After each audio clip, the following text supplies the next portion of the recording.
NCERT is must for civil services. मैं पिछले बार भी इस पे चर्चा कर चुका हूं, इस बात पर मैं बात पिछली बार भी कर चुका हूं कि एनसीईआरटी की वैल्यू क्या है। What is the importance of NCERT in the preparation of civil services. NCERT पढ़कर तो आईएएस बन नहीं सकते, बिल्कुल। सिर्फ एनसीईआरटी पढ़कर आईएएस बन नहीं सकते, बिल्कुल। लेकिन एनसीईआरटी पढ़े बिना भी आईएएस नहीं बन सकते। उसकी एक वजह, पहली वजह मैंने आपको बताई कि मेजॉरिटी लोगों ने इस कंट्री में 10th के बाद ह्यूमैनिटीज सब्जेक्ट को छोड़ दिया।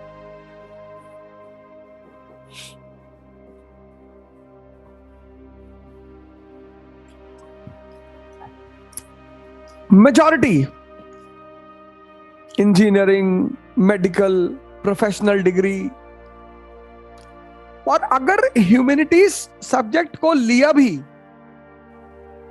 तो उसके प्रति इस देश में कोई बहुत जागरूकता नहीं है, अवेयरनेस नहीं है, मोमेंटम नहीं है। तो ह्यूमैनिटीज का जो रेलेवेंसी है, ज्योग्राफी, हिस्ट्री, इकोनॉमी, पॉलिटी, इन विषयों को बहुत इज्जत के भाव से इस देश में नहीं देखा जाता,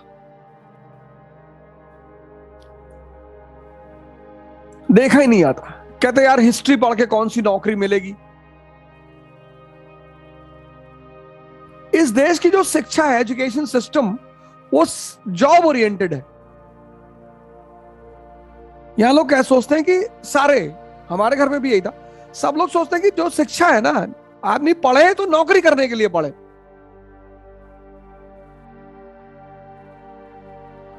और सिविल सर्वेंट यानी नीति निर्माता, पॉलिसी मेकर्स, तो किसी भी जगह की ज्योग्राफी को समझे बिना, हिस्ट्री को समझे बिना, भाई मुंबई में 1853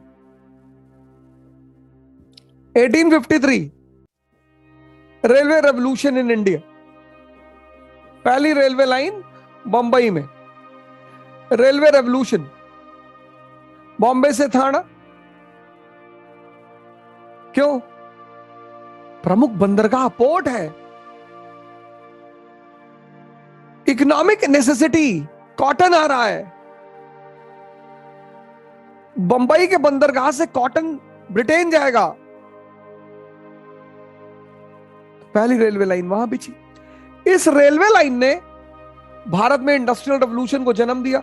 1854 इंडस्ट्रियल रेवोल्यूशन, पहली रेलवे लाइन मुंबई, पहली रेलवे लाइन मुंबई। और पहली, see the relation between economy and infrastructure and industrialization. पहली रेलवे लाइन बंबई, पहली cotton mill Bombay.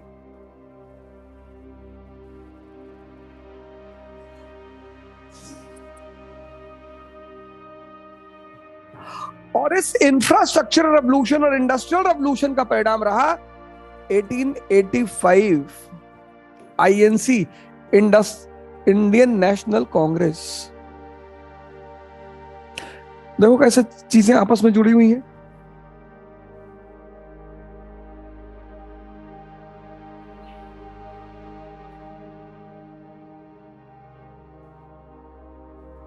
See, see how the things are interconnected. This connectivity of concepts is at the college level.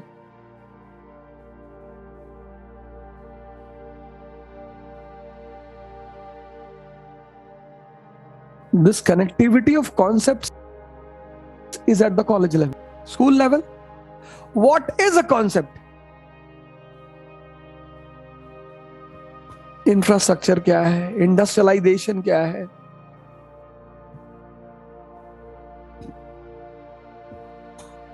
अब school में class 11th में उन्होंने आपको अशोक का धम्म पढ़ा दिया, अशोकास धम्म।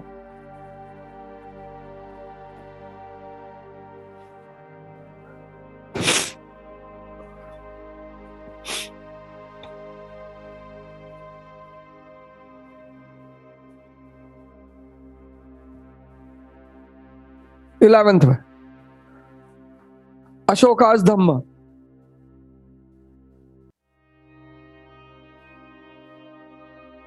लेकिन जब तुम कॉलेज में पहुंचोगे ना, कॉलेज में तब तुम्हें पता चलेगा, तब तुम कनेक्ट करोगे कि यार India is a country of unity in diversity.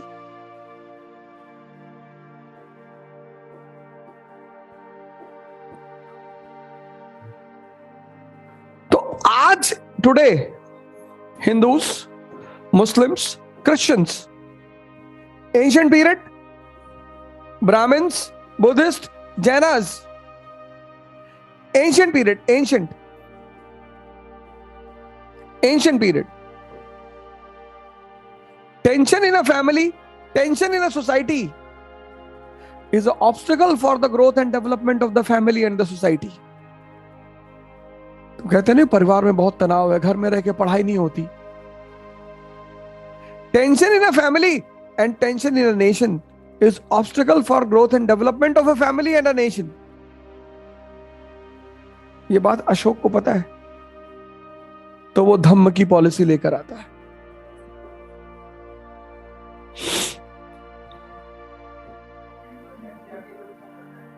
NCERT बहुत बड़ी ताकत है।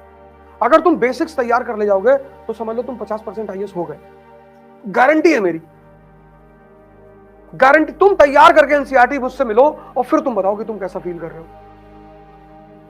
मैंने क्या बताया, पहले डायग्राम इसीलिए मैंने बनाया कि तुम ऐसा नहीं कि नहीं पढ़े हो, तुमने 90% लोगों ने पीसीबी पीसीएम के बाहर सोचा ही नहीं। तुमने 10th के बाद ज्योग्राफी पढ़ी ही नहीं, हिस्ट्री पढ़ी नहीं, पॉलिटी पढ़ी नहीं, इकोनॉमी पढ़ी नहीं, तुमको उसको क्यों पढ़ना चाहिए ये पता ही नहीं। अब तुम आए हो यहां उसको पढ़ने, तो वो बेसिक फिर से शुरू करना पड़ेगा कि नहीं करना पड़ेगा? पड़ेगा।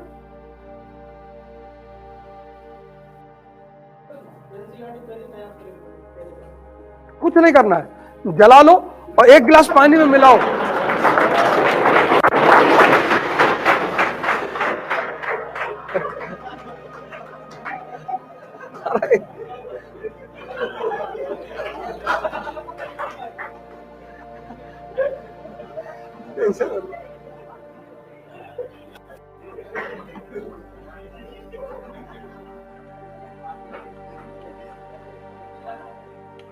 देखो प्रत्येक सब्जेक्ट का जीवन में एक उपयोग है। जैसे ज्योग्राफी है, अब तुम मान लो महाराष्ट्र में इन्वेस्टमेंट करना चाहते हो, ठीक, तो महाराष्ट्र में इन्वेस्टमेंट करने के लिए, किसी कहीं भी इन्वेस्टमेंट करने के लिए तुम्हें कुछ चीजें देखनी पड़ती हैं कि वहां पे इंफ्रास्ट्रक्चर कैसा है, वहां का समाज कैसा है। जैसे तुम अभी जाके इन्वेस्टमेंट कर दो युगांडा में, वहां पे तुम जाके डांस बार खोल दो, वहां सब AK-47 लेके चलते, बिस्किट के पैकेट के लिए गोली मार देते।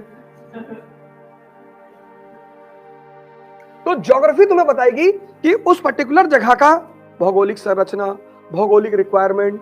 जैसे तुम अगर भाई पहली कॉटन की फैक्ट्री जो लगी वो कहां लगी? बंबई में लगी। क्यों? क्योंकि वहां कपास की खेती होती महाराष्ट्र में, तो रॉ मटेरियल इजीली अवेलेबल है। तो ज्योग्राफी पढ़ो, क्योंकि ज्योग्राफी पढ़ोगे तो अर्थव्यवस्था समझ में आएगी। जब ज्योग्राफी और अर्थव्यवस्था, अब अर्थव्यवस्था क्यों पढ़ो? जब तुम नेशनल इनकम चैप्टर तैयार करोगे तो primary sector, agriculture, secondary sector, industry, तो तुम देखोगे कि यार हमारे देश का जो जीडीपी है, सोर्स ऑफ इनकम है, वो सबसे ज्यादा कहां से है, कहां से नहीं है। तो जहां से नहीं है उसको मजबूत करो। ऐसे प्रत्येक सब्जेक्ट का एक व्यवहारिक लाइफ में उपयोगिता है, उस हिसाब से पढ़ो, समझे ना? हाँ, ज्योग्राफी को इसलिए मत पढ़ो कि रटना है, ज्योग्राफी बिना समझे तुम इकोनॉमी को कभी इंप्लीमेंट नहीं कर सकते।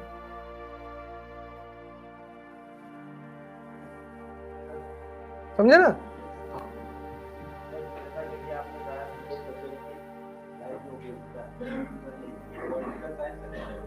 पॉलिटिकल साइंस की उपयोगिता यह है कि किसी भी देश को चलाने के लिए, जैसे मैकियावेली है, तुम अगर फ्रांस की क्रांति देखो तो फ्रांस की क्रांति लोगों ने नहीं किया, वहां के थिंकरों ने करवाया। वहां के थिंकरों ने सोचने पे लोगों को मजबूर किया। अगर रूसो, कांट और मॉन्टेस्क्यू को तुम नहीं जानते, रूसो, मॉन्टेस्क्यू और तीन बड़े फेमस लोग हैं, वोल्टायर, वो कहता है कि मैं जानता हूं तुम गलत बोल रहे हो, लेकिन फिर भी मैं तुम्हारा विरोध नहीं करूंगा क्योंकि मैं फ्रीडम ऑफ एक्सप्रेशन का समर्थक हूं। तो पॉलिटिकल साइंस मतलब क्या? किसी राज्य व्यवस्था को समझना। बताओ, पढ़ोगे तब तो समझोगे, ऐसे कैसे समझ जाओगे?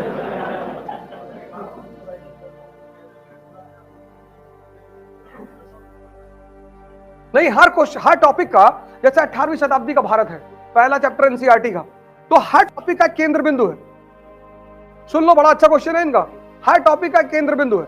जब तुम एनसीईआरटी खोलोगे कक्षा 12 की, पहला चैप्टर 18वीं शताब्दी का भारत, तो उसका केंद्र बिंदु है क्या है? मुगल साम्राज्य का पतन और विदेशी आक्रमण। तो तुम चैप्टर के ऊपर लिखो कि पतन की वजह। ठीक? अब पूरा चैप्टर जब खत्म हो जाए तो तुम्हारे सामने एक पिक्चर होनी चाहिए कि साहब, सामाजिक स्थिति, आर्थिक स्थिति, राजनीतिक स्थिति और इन फैक्टरों की वजह से मुगल साम्राज्य कमजोर हुआ और ये उसके पतन के कारक बने। उसी केंद्र बिंदु से सवाल बनेगा। तो जब भी क्वेश्चन किसी टॉपिक के आएगा तो उस टॉपिक के केंद्र बिंदु से आएगा। हर टॉपिक का केंद्र बिंदु होगा, उस केंद्र बिंदु को पता कर लो कि इस टॉपिक का केंद्र बिंदु क्या है, बस वहीं से क्वेश्चन फ्रेम होगा।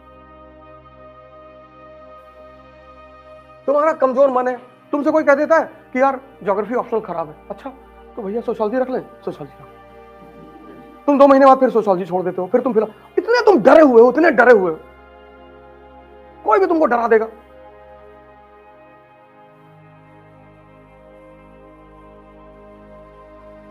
बेसिक्स को मजबूत करो। आईएएस का पूरा खेल बेसिक्स पर निर्भर है, पूरा। पहला स्टेप वही है। अगर तुम्हारा बेसिक्स नहीं है, तुम्हें एडवांस फेस की क्लासेस कभी समझ में नहीं आएंगी।